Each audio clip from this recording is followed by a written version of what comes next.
This is Calm AF, a podcast for humans who are hard on themselves. A podcast for the overthinkers, people pleasers, perfectionists, and overachievers. I'm Kristen Finch, and I'm going to teach you how to quiet that incessant negative chatter in your head. Because you know what a person with a calm mind can do? Anything they want. Grab your coffee, gorgeous soul, because today's the day you get Calm AF. Hello, gorgeous soul. Welcome to Calm AF. I'm so excited to be here with you. And today I want to talk a bit about the process of taking something new, introducing it to your brain, whether it's a new skill, a new behavior, a new sport, a new anything, a new mindset, how to take something new, introduce it to your brain for the first time, and how to take that new thing and turn it into a hardwired neural connection, how to turn it from something that you've never done before into an autopilot habit. Our brains are so amazing and they don't discriminate. So many times someone will tell me like, oh, well, I just think I'm not able to do this. I don't have the willpower. That's not how brains work. That's not how neurons work. So today I'm going to tell you the 4 things that you need in order to take something new and turn it into a new neural connection or hardwired neural connection, an embodied habit. And I'm going to start with telling you a story from my own life that really shows how this all works. So I grew up in a really musical home. We had a piano. I was always plunking things out on the piano. I was learning music by ear. But at some point, I was pretty young, my mom, put me in piano lessons. And I remember this teacher, I remember her name was Karen. She had really thick glasses. That's all I remember. She was a little strange to me, but doesn't matter. But I remember my first lesson, being done with it and being so annoyed because my teacher brought out this piano book, turned to page 1, and it was all about learning where middle C is. Like it was learning finger placement, and it was starting to read music and starting to know the notes. But we started with middle C, and she assigned me 3 songs, and each of them only used middle C. And I remember, I think the song was something about Tom Thumb because I was only using my thumbs, left thumb, right thumb. It was annoying, right? I was like, I am way better than this. I don't need to start with letters, with the key, learning how to know where middle C is. I'm way past this. I wanted to skip the boring stuff. But credit to Karen, she was a good teacher. And she knew that I needed to go back and learn the foundational steps. I might sound better quicker, right? If she was, just teaching me how to memorize other songs. But at some point, she knows I'm going to for sure have to come back and learn all of the stuff that I skipped over, all of those fundamental steps. And I had a log in the back of my piano book. So I'm having to practice these stupid middle C songs, but I had a log in the back of my piano book, and every day I had to practice the skills for the week. I had to practice the middle C finger songs. I'm guessing it took me less than 3 minutes to practice all of my songs. But I did start noticing that on day 1, I was having to pay attention to when do I go from left thumb to right thumb? And by day 4, I was definitely faster at knowing where my hands go and how many counts to hold a whole note than I was on day 1. Even though the skills seemed so easy, I did notice that I was getting better. And listen, this practice log in the back, it was very motivating. It was very motivating because I knew that my parents weren't going to initial my practice log if I didn't practice. And I knew that Karen was going to be disappointed. She was expecting me to be practicing. So knowing that I was going to see my teacher every week was probably the only reason I kept practicing. Otherwise, I would have never practiced middle C, Tom Thumb song, whatever it was, for the first few weeks, right? There was not wanting to disappoint the teacher. Yes, sure, people pleaser. But also, I I knew that this was an expectation. If I wanted to get better at learning the piano, I had to practice, and my teacher wanted me to write it down. So each week I practiced this new fundamental foundational skill of the piano. And before long, I was past, just using my thumbs, and I was moving into more challenging skills. And I definitely started noticing that practicing on my own was more challenging. I probably would have given up if it weren't for the fact that I was going to have to see Karen every single week. So not only would that keep me from giving up, but also when she was there, she was going to be the one that was helping me get better at the things that were challenging me. She would give me tips. You slow it down. Let's do it in half time. And so you can really get how it feels. And then we'll slowly speed up. She knew what to do. She was able to teach me and help me get through the parts that I struggled with. And sometimes when it started getting more challenging, I would have to keep working on one song for several weeks, which annoyed me, right? As the recovering perfectionist, I don't like to do things that I'm not good at. But wouldn't you know, after a few weeks, this song that would make me cry because I was frustrated, a few weeks later, it was easy. This is the process of taking something new and turning it into something that is easier. It's all of that practicing. So I took lessons forever, so many years, and I got to be pretty good, right? I was never an amazing pianist, but I would say I was better than average. I was pretty good. Now, I don't play very often now. We don't have a piano, sadly. But my mom has a piano, and I know when I sit down at her piano, I open a music book, I could eventually play it. I would be bad at first, right? I'm a little rusty, but I have the fundamental skills. I have those foundational skills. I don't have to relearn where to put my hands. I don't have to relearn how to read music, where the notes on the piano are. I don't have to relearn the fundamental skills because I took the time to practice those so much that now it is just a hardwired neural connection. It's on autopilot. The foundational skills are hardwired because I repeated the skill over and over and over and let the skill become automatic before I moved on to the next skill. And I had someone helping me, and I had accountability. And that's how brains learn anything new, whether it's a new instrument, a new language, or a new skill. You have a lifetime of proof right now. You have a lifetime of proof that shows that the more you practice something, the easier it gets, even if it's hard at first.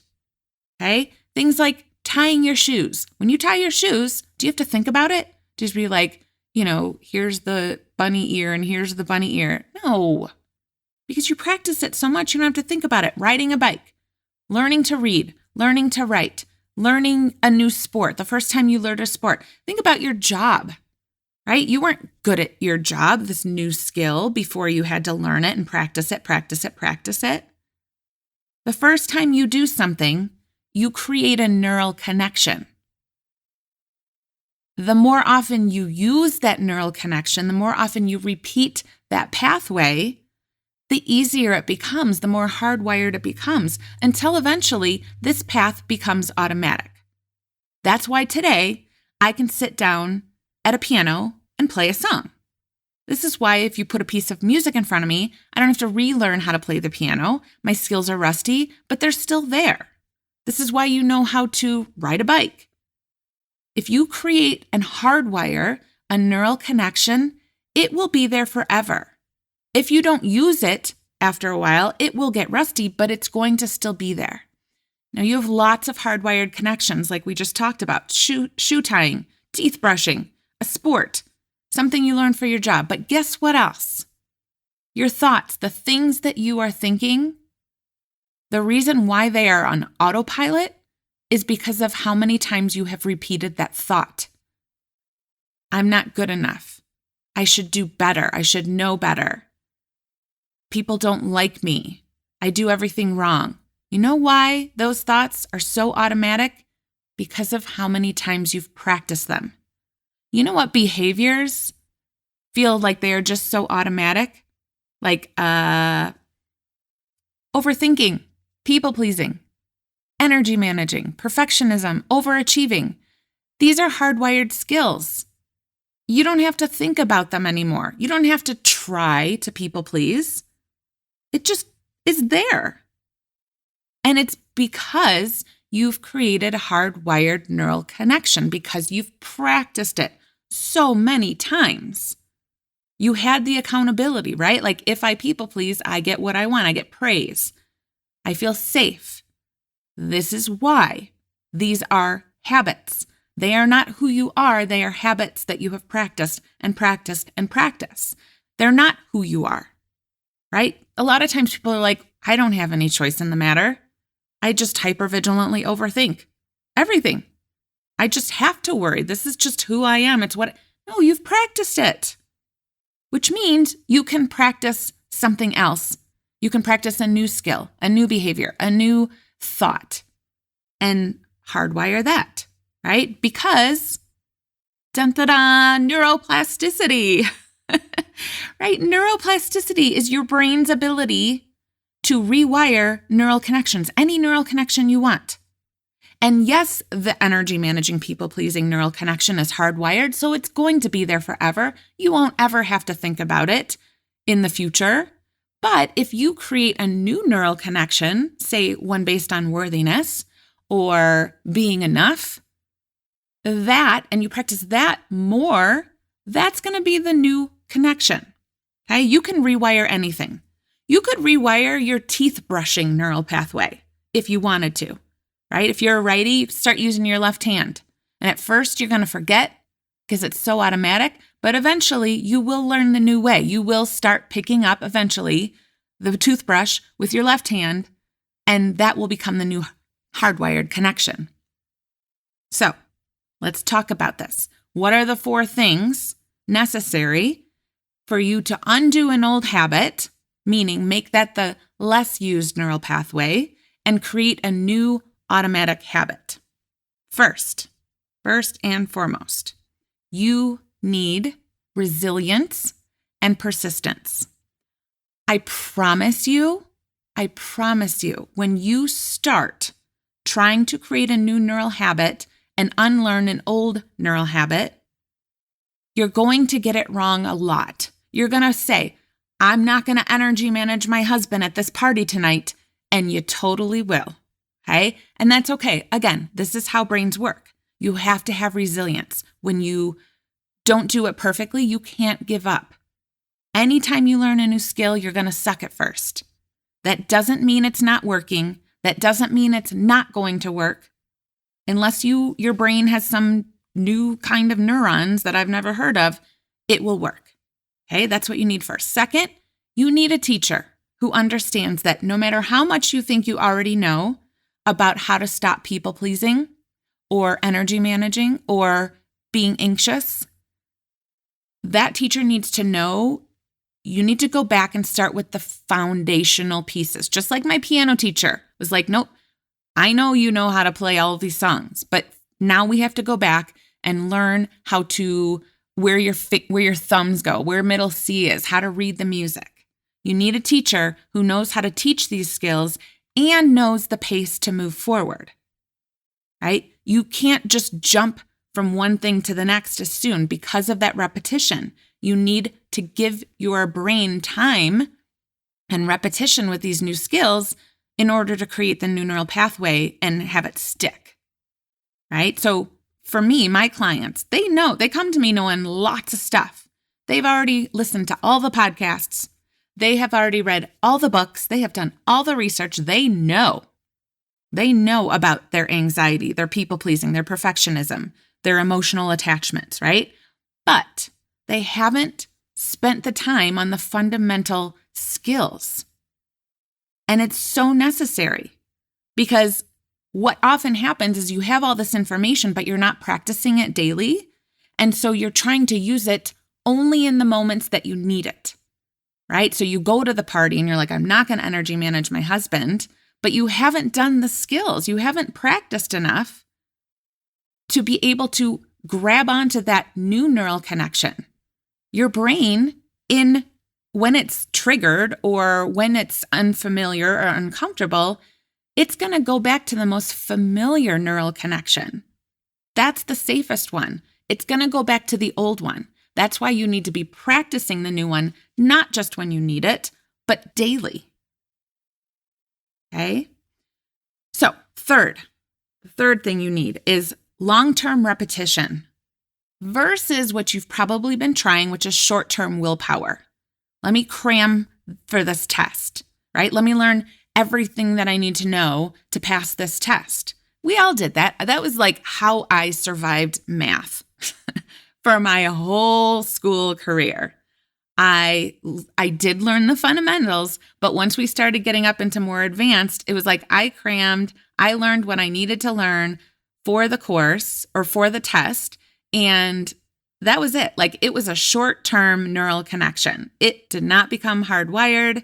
I didn't give it enough repetition. There wasn't enough importance, right? So we all know that that's what it is. If you want to change something, like you want to stop people pleasing, you want to stop energy managing, you want to stop being hypervigilant, you can't do it with willpower. It has to be long-term repetition. Willpower really has nothing to do with hardwired neural pathways, right?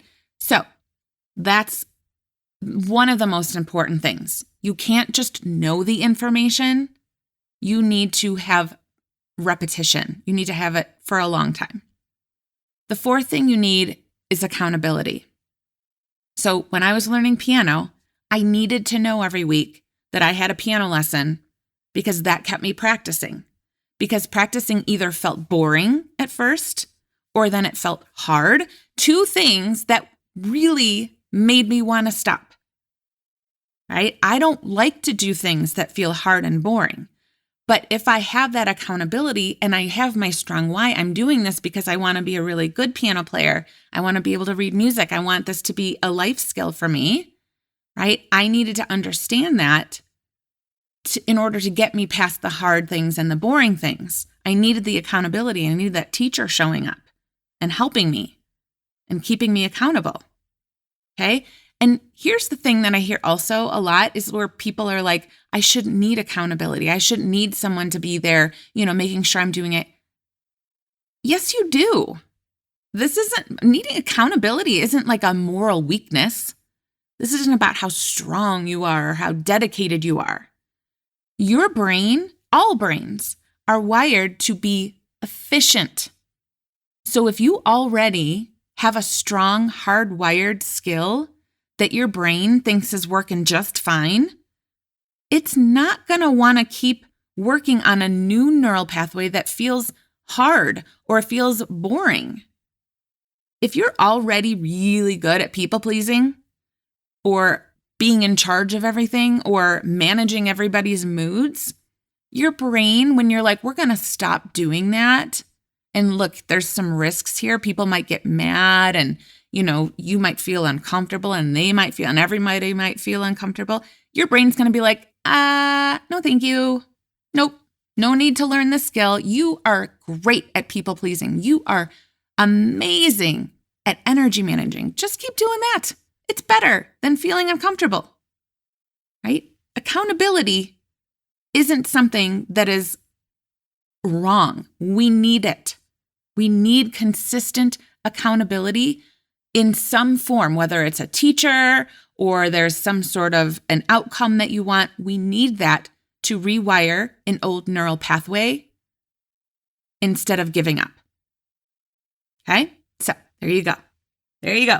The 4 things you need to have in place in order to unlearn an old pathway and rewire a new one, to take something new, a new skill, whether it's unlearning, people pleasing, whether it's learning to talk to yourself in a kinder way, whether it's boundaries, whatever the skill is, your brain can 100% learn it and turn it into the hardwired connection in your brain, the pathway that your brain chooses if you have those 4 things. Okay? Perfect. All right. If you would like help with this, if you're like, I need these 4 things, I have the solution to all of these 4 things. That's what Calm AF Life is. It's these 4 things. It's that daily accountability. It's a teacher who's right there and knows the pace and knows we got to get back to the fundamentals. It's teaching the resilience and the persistence. It's the accountability of, the daily love letters and the weekly coaching groups and the monthly future self workshops. All of that is built in. And I extended enrollment through December 1st. There were just so many problems during the 3 days of enrollment. So many problems. So I did decide to extend the enrollment. So if you weren't able to get in last week, it's open now through December 1st. The Black Friday discount is good. There's a new extended payment plan for those of you who wanted to, take the investment and extend it past, the 6 months. Links for all of these are in the show notes. I hope to see you in there. It really is. It's like, if you want to unlearn one of these behaviors, people pleasing, energy managing, perfectionism, overthinking, hypervigilance, hypovigilance, if you want to unlearn that, this is where I will show you how. This is where you'll create your new automatic neural connection. All right. I hope you have an amazing rest of your day. I love you so much. I will talk to you next week. Thanks for listening. And before you go, one more thing. So as you know, I am slightly obsessed with helping as many humans tap into their calm AFness as possible. So if this podcast has helped you, would you please leave a review, make sure you're subscribed, and share it with your friends. Also, make sure you head on over to KristenFinch.com to see how you can work with me. You can sign up for my emails and get any other goodies I have available. Until next week, I love you so much. I am so grateful that you're here. I'll see you next time.